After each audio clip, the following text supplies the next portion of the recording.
Muy buenos días. Vamos a revisar el tema 5.5 del tema 5 acerca de los generadores de corriente directa. En esta ocasión el tema corresponde al flujo de potencia en las máquinas de corriente directa, en particular, pues ya sea la máquina como generador o como motor. Básicamente ya sabemos que los generadores pues son alimentados con potencia mecánica y esto convierte esa potencia mecánica en potencia eléctrica. Por otro lado, los motores se alimentan de potencia eléctrica y esto lo convierte en a potencia mecánica. Entonces, en los dos casos, toda la potencia que está entrando a la máquina aparece de forma útil en el otro extremo, pero siempre pues vamos a tener pérdidas involucradas en una máquina de corriente directa, una máquina de corriente alterna. Siempre existen pérdidas involucradas dentro del proceso de la conversión mecánica eléctrica a mecánica. Y para esto la potencia que tenemos a la salida y la potencia que está entrando al sistema se relacionan a través de un concepto que es la eficiencia. Y la eficiencia no es más que una expresión que define la relación que existe entre la potencia que estamos obteniendo a la salida con respecto a lo que está entrando al sistema. Entonces, potencia de salida sobre potencia de entrada la multiplicamos por 100 y eso nos corresponde a la eficiencia del sistema, en este caso de la máquina de corriente directa. Por otro lado, la diferencia entre la potencia de entrada y la potencia de salida representa las pérdidas que tiene el sistema. Entonces también aquí podemos expresar la ecuación de eficiencia como la diferencia de estas dos potencias sobre la potencia de entrada. Aquí sí les voy a hacer una aclaración. Esta potencia es la potencia de entrada, ¿verdad? Entonces a la potencia de entrada le quitamos las pérdidas y esta diferencia pues no es más que la potencia que tenemos acá arriba como la potencia de salida, ¿verdad? Entonces recordemos, potencia de entrada es igual a la potencia de salida más la potencia en pérdidas. Entonces aquí nada más para hacer esta aclaración, en esta ecuación hay un error. Si despejamos la potencia salida, no es más que potencia entrada menos pérdidas, ¿verdad? Estos son pérdidas y es lo que debe ir aquí. Entonces, en este caso, el numerador representa las potencias que tenemos en la salida contra la comparación que vamos a tener de lo que está entrando al sistema. Entonces, esto es básicamente la eficiencia que tenemos en un sistema. Las pérdidas de la máquina de corriente directa se clasifican básicamente en categorías y en este punto aquí se mencionan cuáles categorías son en las que se divide las potencias que se involucran como pérdidas en una máquina de corriente directa. Entonces la primera de ellas es la que se conoce como pérdidas en el cobre o pérdidas eléctricas, y no es más que el producto de la corriente que circula al cuadrado por la resistencia. Luego las pérdidas en las escobillas, las pérdidas en el núcleo, que se depende pues de la densidad de flujo que circula y del material de la máquina, básicamente, ya sea en el estator o en el rotor. Las pérdidas mecánicas, que son pérdidas que se originan debido a los rozamientos que tiene pues el eje con los valeros, con los cojinetes, con las chumaceras, es debido a que se originan estas pérdidas mecánicas. Y pérdidas dispersas o misceláneas o diversas, que son pérdidas que no están dentro de estas cuatro categorías iniciales.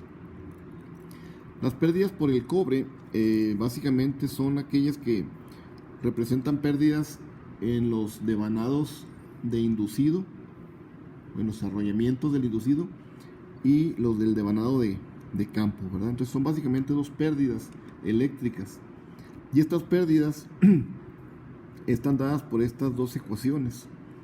Una que corresponde a la corriente de armadura o de inducido y la otra es la corriente de campo. Aquí se definen las pérdidas en el inducido como PA, en el de campo PF, corriente de inducido y de campo IA y F, y las resistencias correspondientes a esos dos devanados, la resistencia de inducido o de rotor y la resistencia de campo. Si hacemos un diagrama simplificado del motor de corriente directa, podríamos ver que este es nuestro motor. Entonces aquí está involucrada una resistencia y la inductancia propiamente de inducido, al cual le vamos a alimentar un voltaje. Esta es la resistencia de armadura y a través de este devanado circula la corriente de inducido. Entonces el cuadrado de esta corriente por la resistencia nos va a dar precisamente la pérdida eléctrica en el inducido. Y por acá tenemos un campo que debemos alimentar, ¿verdad?, con un voltaje de campo BF. Este es voltaje de armadura. Y aquí me faltó, este es el inducido, este es LA, LF, y aquí me faltó solamente la resistencia de campo, ¿verdad? Entonces, al alimentar aquí un voltaje, se produce una corriente IF. Entonces, el producto de la resistencia de campo por el cuadrado de esta corriente me produce la pérdida en el campo. Entonces, estas dos pérdidas eléctricas son las que se consideran como pérdidas en el cobre, ¿verdad? Que es debido al efecto Joule en los devanados de devanado de inducido y devanado de campo. Muchas veces la resistencia de armadura es muy pequeña, que se desprecia, ¿verdad? Pero pues va a depender ya del tamaño de la máquina. Normalmente la resistencia en estos cálculos se toma en cuenta a la temperatura a la que opera normalmente el motor, que puede ser a 1800 revoluciones. Hay una temperatura, por decir algo, de 70 o 80 grados, y a esa temperatura es donde se toma en cuenta el valor de esa resistencia. Las pérdidas en las escobillas son pérdidas debido a la caída que existe entre los contactos de las escobillas con los segmentos del conmutador. Recuerden, los segmentos son, este es el conmutador, y aquí tenemos una separación que es una mica o algún aislante. Entonces todo esto corresponde a los segmentos. Y por aquí vamos a tener una escobilla que está colectando precisamente el valor de la corriente y del voltaje inducido a través de los devanados de armadura.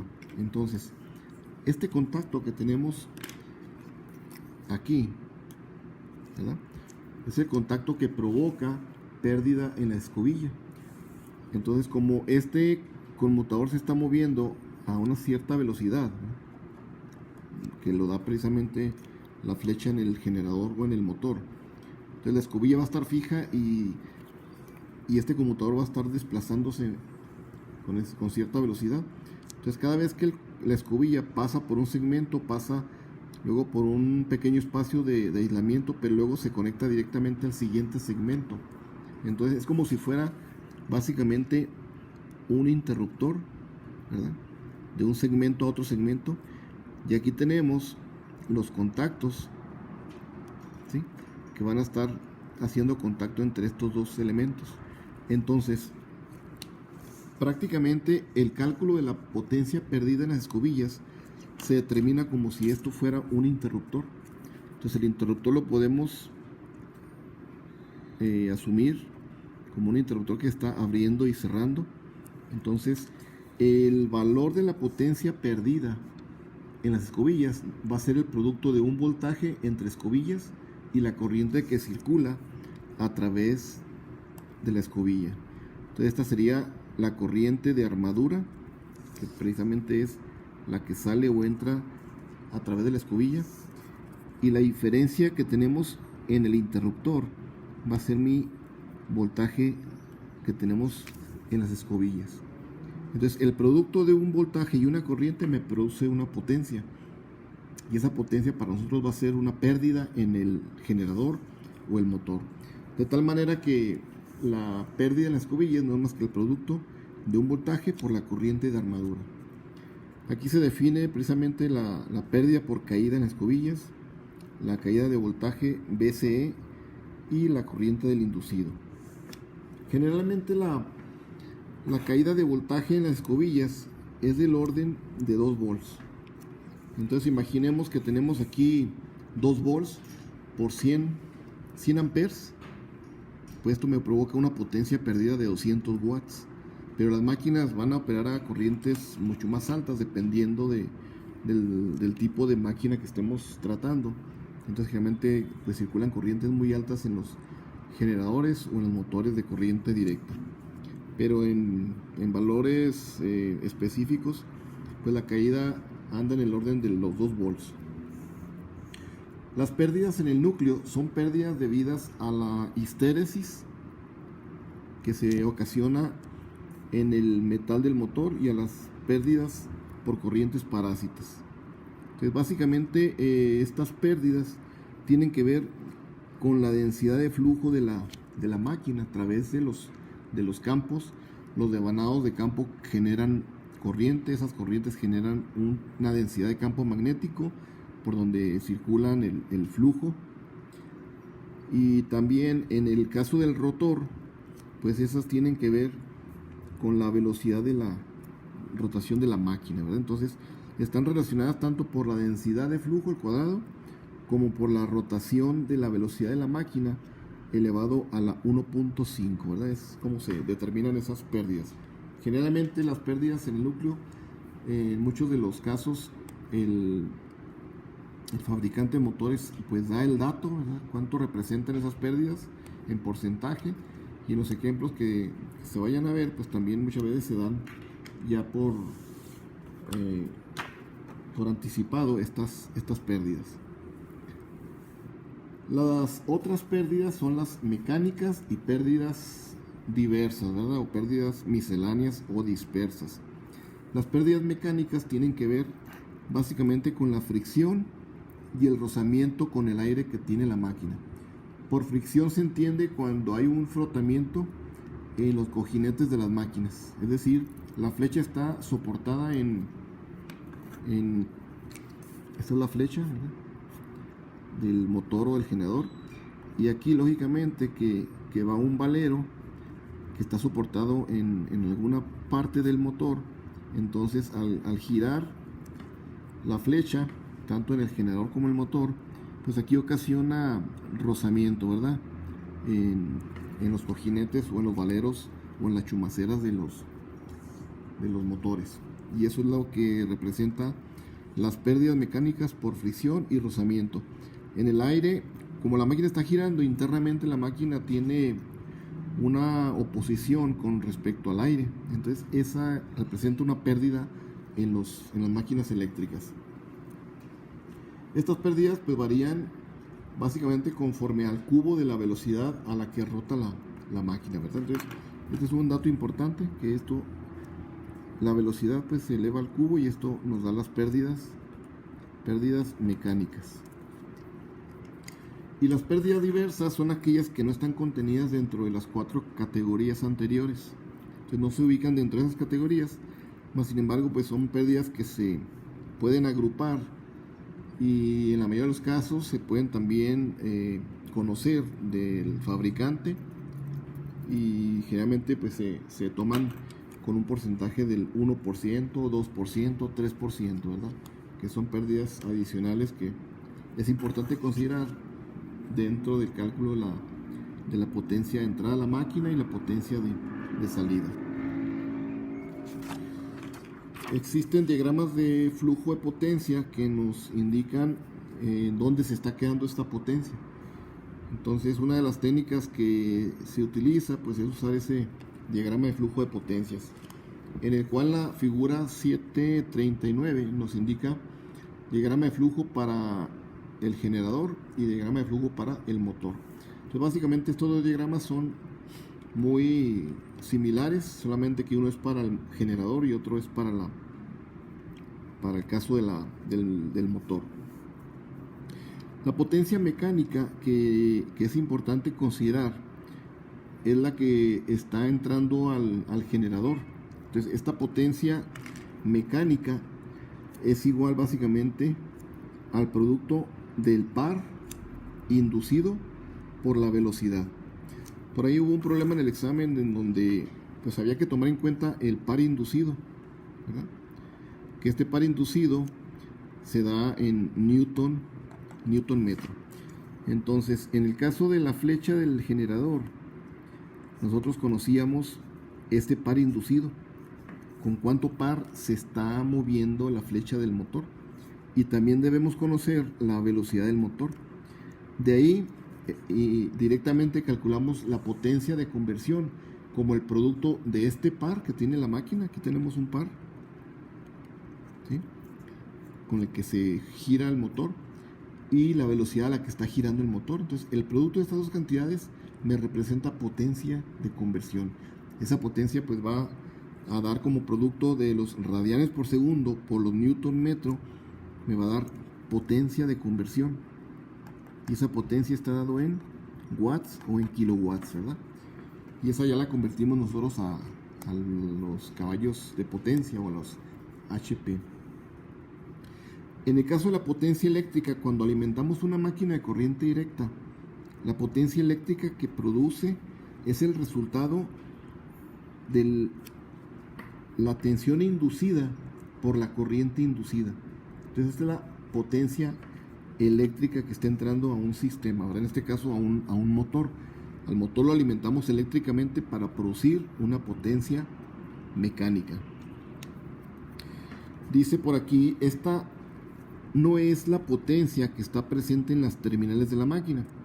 Antes de llegar a los terminales de la máquina, se deben restar las pérdidas I cuadrada R. Entonces, en el caso de un generador, tenemos aquí la máquina al cual inyectamos un par, lo hacemos girar a una velocidad. La máquina produce en su salida dos terminales, y este es mi voltaje de trabajo, ¿verdad?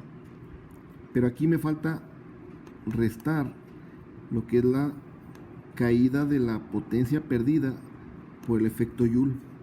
Entonces aquí hay hasta aquí hay una potencia de conversión, que es esta potencia eléctrica, pero a esta hay que restarle la potencia que se va a caer o que se va a perder en las terminales debido a la resistencia y al cuadrado de la corriente, para finalmente tener aquí pues el voltaje y la corriente que me da básicamente la potencia útil eléctricamente hablando, ¿verdad?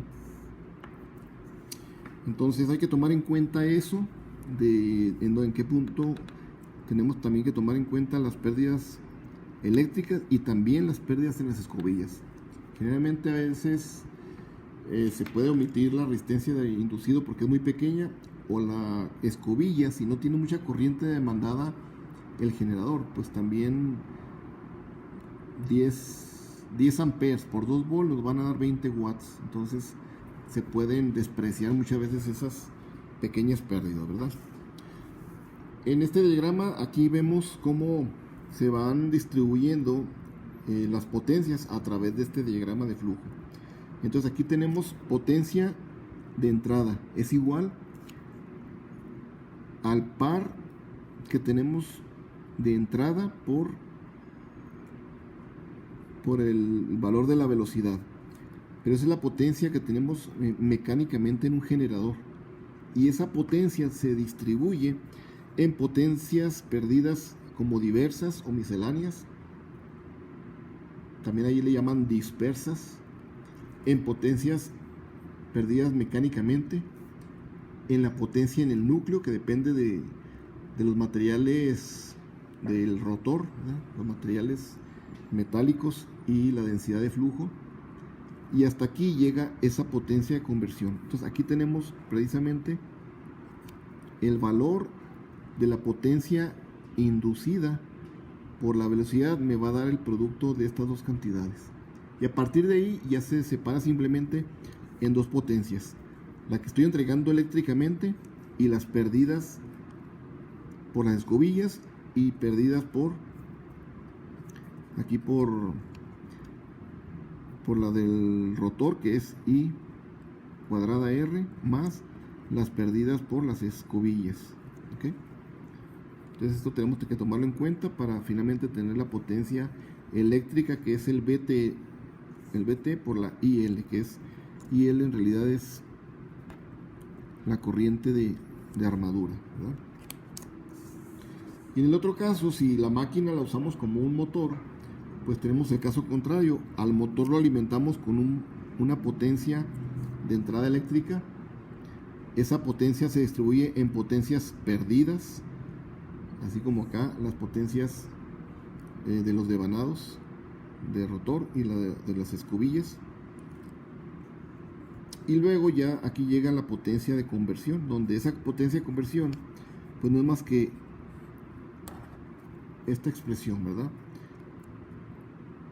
Es el par inducido en la máquina por la velocidad, se descompone en pérdidas en el núcleo, pérdidas mecánicas y pérdidas dispersas o pérdidas misceláneas o pérdidas diversas, para finalmente tener a la salida el par mecánico por la velocidad. Me da la potencia de salida que tengo en un motor ya en la flecha, ¿verdad? Este es el valor que ya tenemos como potencia en la flecha.